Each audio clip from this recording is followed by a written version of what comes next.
everybody, Brian here from quantlabs.net. Just wanted to go over with you how I go about trying to find opportunities in the markets, and just wanted to give you a view of the sources that I use that I really like. Now, if you've not been on my Instagram, you will notice I've got lots and lots of video charts, I guess you call them, right from Bloomberg. I do this every day. It covers everything globally, blah, blah, blah. Let's see how many we got. 10,000. And I do that just for my own use to document stuff. Eventually, I'm trying to get out of it, relying on Bloomberg and look for my own. But to find patterns and new trends real time, I go about doing this. And believe me, man, this is the best way of going about it. And I've learned so much from it. Anyways, going into the world of what used to be called Futures Magazine, this website's still around. It's a very, very useful website. I have not been able to go through it. In actual fact, I think the Bloomberg alone with the app where a lot of these charts come from,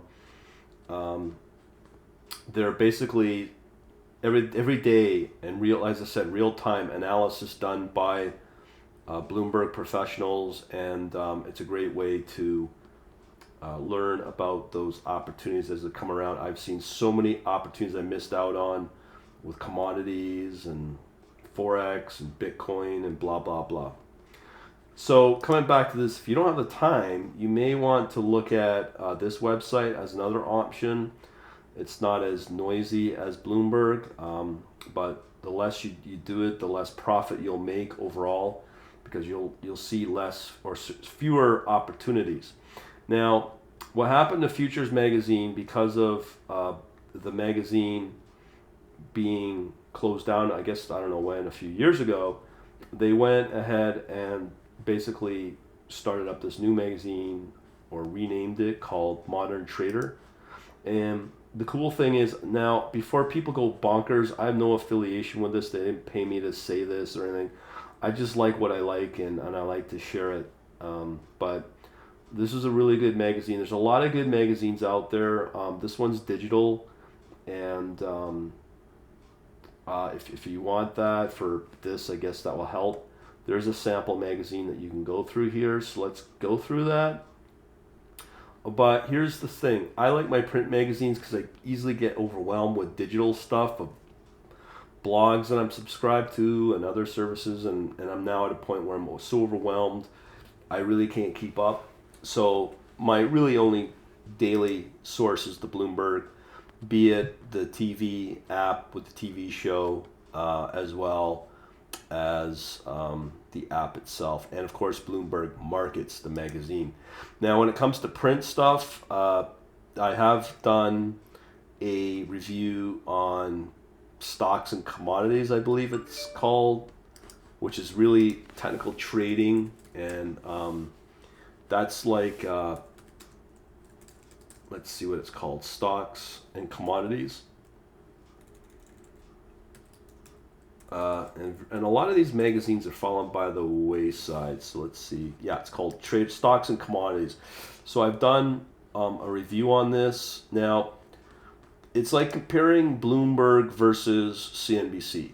I started out on CNBC because I didn't know what CNBC really was. CNBC is just a bunch of retail discretionary traders. Some of them may be algorithmic based or automated, but a lot of them just sit around to just yell at each other, saying why their stock pick is better than the other guy's stock pick or lady's stock pick.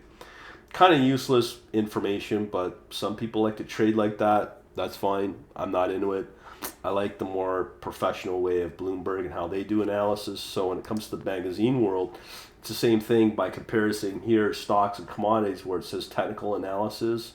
It's all nothing but retail traders, and watching charts will not give you true ideas. But print magazines I do like, so that is why I've always liked Futures Magazine, because it's in print. It enables me to, get off the computer and off a screen and actually consume media through the old way via print. So this magazine may enable you to do that. So let's take a look at the content here. So, okay, so this is the latest version. Let's just go through the topics here. Of course, cannabis is a big stock right now here in Canada. They're on fire. But again, those are opportunities that have long gone. I think if you got in now in 2017, you're not going to get the maximum you could have got if you did it a year ago, because the stocks are have done really well a year ago. So again, this is just another example of why these technical analysis stuff is just, I won't say useless, but it's not a really good way, because you're not getting the maximum return when you deploy your capital. As when if you did it a year ago and you knew about that opportunity, you would probably get a much higher return on your capital. That's why the Bloomberg is really good, because it's real time and it's giving you the low turning point of when that opportunity is happening right now, and you're not waiting like a year later, as in this magazine's hinting at. So as you can see, you get all the usual retail trading brokers and all that advertising, all these one exceptional investments, private vacation homes.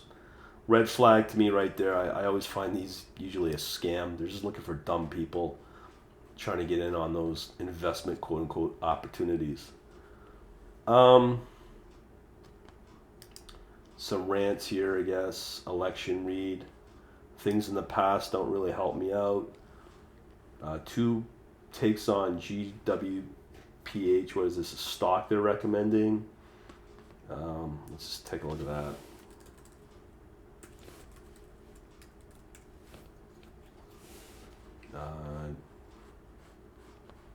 GW. What was it? GWPH.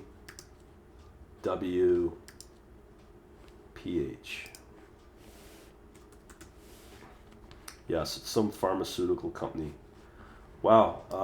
I guess I'm going from not a reliable magazine to, is this a penny stock? I guess it's not a penny stock at $124, $3 billion. But again, those kind of articles don't really mean a whole lot. Here I'm thinking this magazine would be helpful. Okay, now we're getting into some uncorrelated asset class. Yes. That's good. Okay, we don't care about cannabis and the drugs and the opportunity. That, as I said, that's come and gone. We'll take a look at the advertisers in a minute. Boy, they dedicate a lot on this. Okay, Amazon. Let's stock now. Risky, bond, and crude oil. About that. Super dollar bull market is emerging. Lead cinch, so this may be good. Keltner channels, I'm not sure about that. Hilton. Big Pharma. This is more like a stock picking magazine. Well, that's disappointing. Big AG firms. Oh, this is Gant and Elliott, more technical stuff.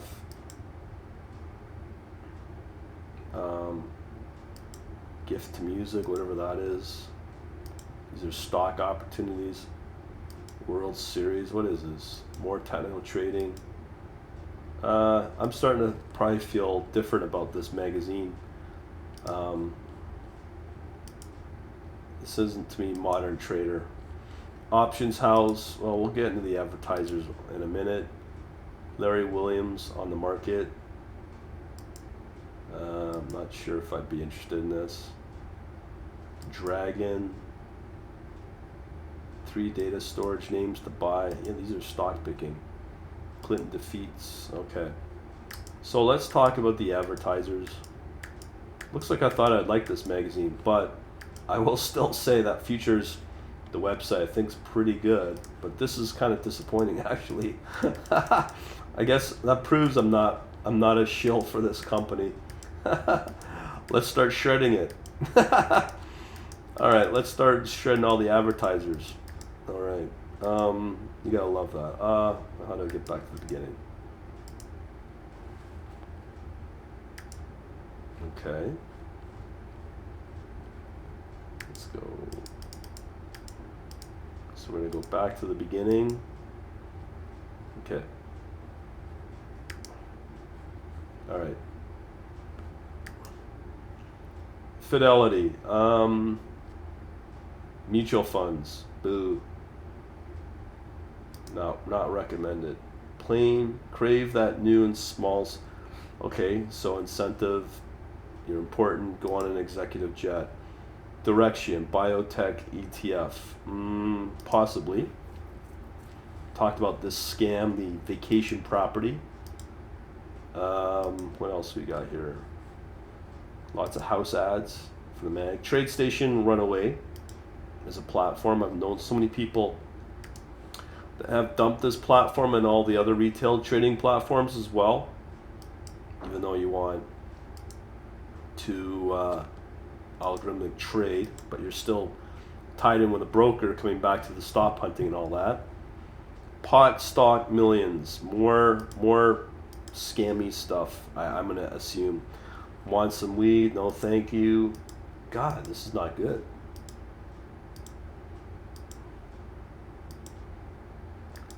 Let's see what else we got here. Modern Trader, another house ad. Interactive brokers, we all know how we feel about them.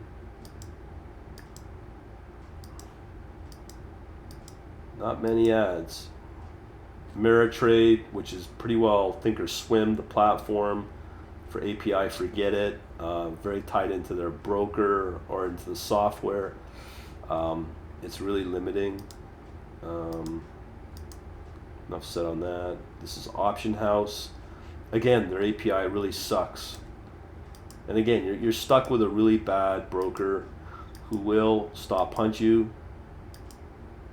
And Scottrade, retail trading broker, again, not wise. So in essence, I guess I've gone from liking it to probably no, I'm not into it. I'm not going to sit here and knock it, but it's no different than this other one.